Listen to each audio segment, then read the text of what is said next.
Welcome to Humanitarian Horizons. I am your host, Christina DiArcangelo.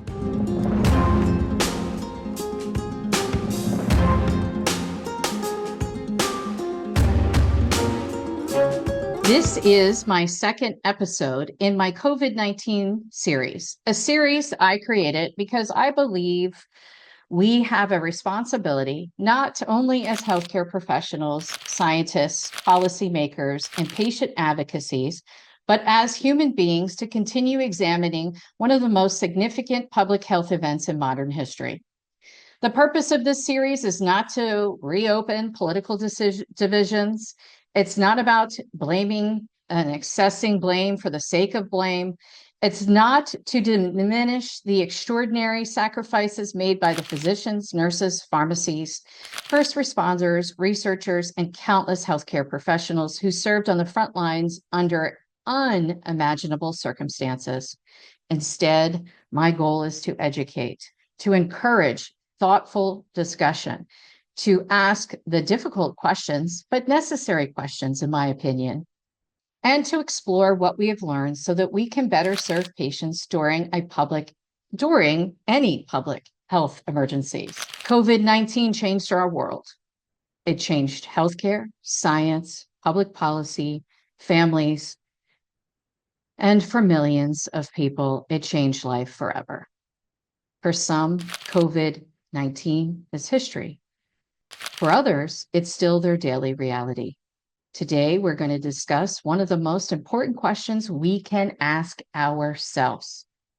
Have we done enough to examine what actually happened?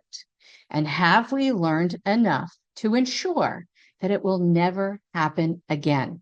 As the emergency phase of the pandemic came to an end, Congress began examining many aspects of the federal response. Oversight hearings explored issues including pandemic preparations, communications, agency decision-making, research oversight, vaccine policy, emergency authorities, and the balance between rapid action and scientific rigor. Some people view congressional oversight as political. I view it differently. Oversight is the cornerstone of democracy.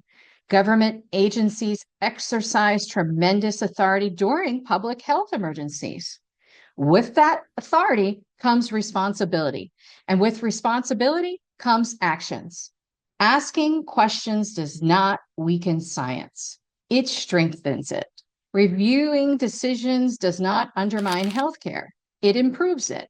If we are unwilling to evaluate what happened honestly, we risk on repeating the same mistakes during the next crisis.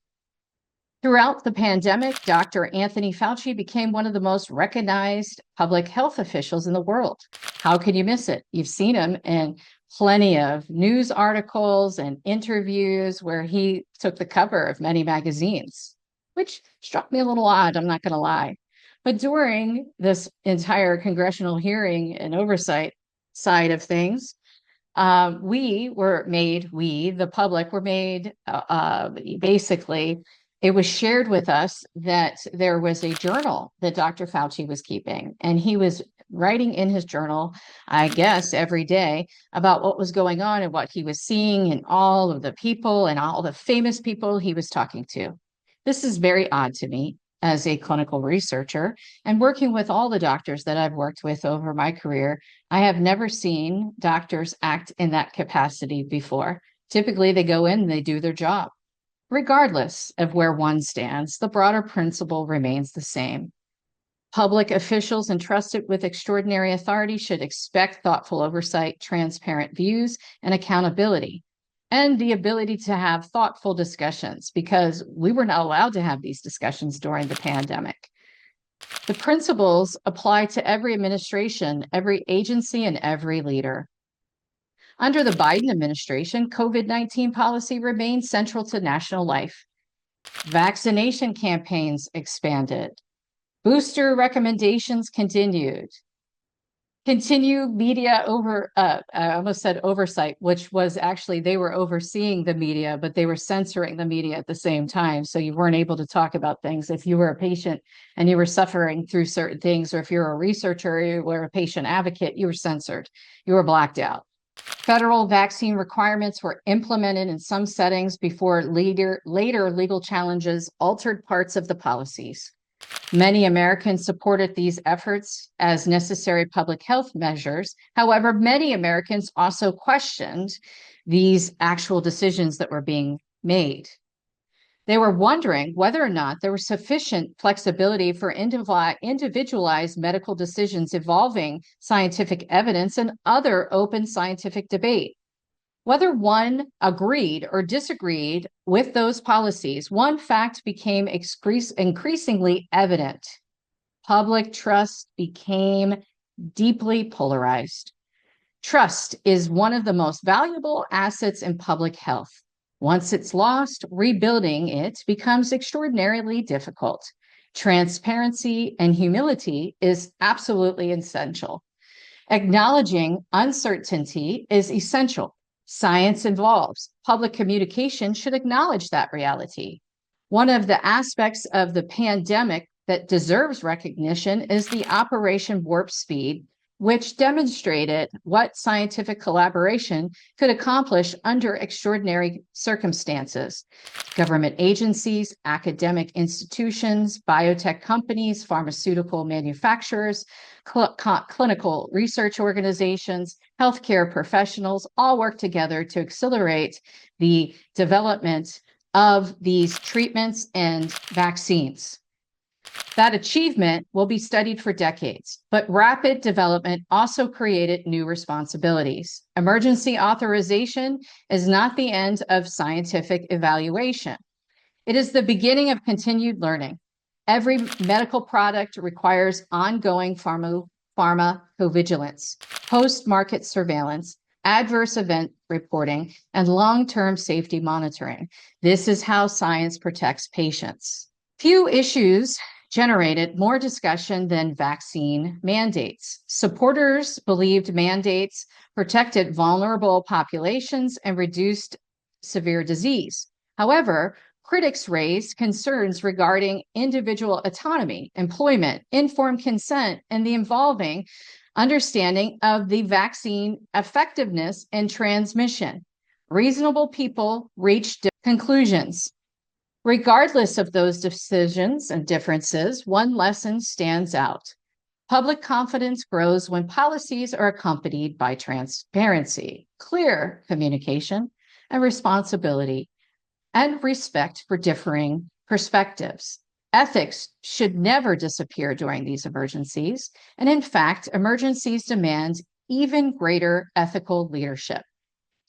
As someone who has worked extensively in the pharmaceutical and biotech industry, I believe pharmacovigilance deserves far more public attention. Many people have never heard of that term. Pharmacovigilance simply means the continuous monitoring of medicines after they enter the market. Clinical trials may answers many questions. That is why adverse event reporting, safety monitoring, risk management, periodic safety updates, and continual data reviews remain fundamental responsibilities. Patients deserve to know the scientific evaluation that it continues along after the product reaches the marketplace. This is not the sign that science failed. It is how science works responsibly. When discussions become focused on politics, on agencies, investigations, pharmaceutical companies, government officials, I always return to the same question. Where are the patients? Family lost loved ones. Children lost grandparents. Healthcare workers experienced unimaginable trauma. Millions of people continued living with long COVID, and there's millions of people that have also become vax damaged. Others have reported medical events they believe deserve continued scientific evaluation. Whether future research confirms or refutes particular concerns, every patient deserves compassion, respect, and to have their experiences taken seriously. Patients should never become secondary to politics, in my opinion. Patients are why healthcare exists. To my colleagues throughout the pharmaceutical, biotech, healthcare, regulatory affairs, academia, and clinical research, COVID challenged every one of us. It should also challenge us to reflect. How did we choose these professions? Why was it for headlines and recognition? Was it for corporate success? Or was it because we genuinely wanted to improve human lives? Scientific innovation carries extraordinary responsibility, and so does public trust. These two cannot exist independently. We must continue to ask difficult questions. We must welcome independent review, and we must be human enough to acknowledge uncertainty. And we should never forget that behind every regulatory decision, every clinical trial, every manufactured process, and every scientific publication, there is a patient. If there is one lesson I hope that emerges from this pandemic, it is that trust cannot be restored throughout messaging alone. It's restored through transparency, accountability, scientific integrity, compassion, listening, acknowledging both successes and shortcomings. Patients deserve honesty. Healthcare professionals deserve honesty. Scientists deserve honesty, and the public deserves honesty. Only then can confidence begin to return. History will continue evaluating the COVID-19 pandemic for generations. Our responsibility is not to rewrite history. Our responsibility is to learn from it, to strengthen healthcare, to strengthen science, to strengthen public institution, and above all, to strengthen the very commitment to the patients. Because the next public emergency, when that arrives, and one day it will, the lessons we choose today may determine how we will protect humanity of tomorrow. Thank you for joining me on episode 2 of my COVID-19 series in Humanitarian Horizons. If this conversation encouraged you to think differently, I invite you to subscribe, share this episode, join me as we continue to explore healthcare, ethics, leadership, and patient advocacy through this thoughtful and respectful dialogue. Until next time, I'm Christina DiArcangelo.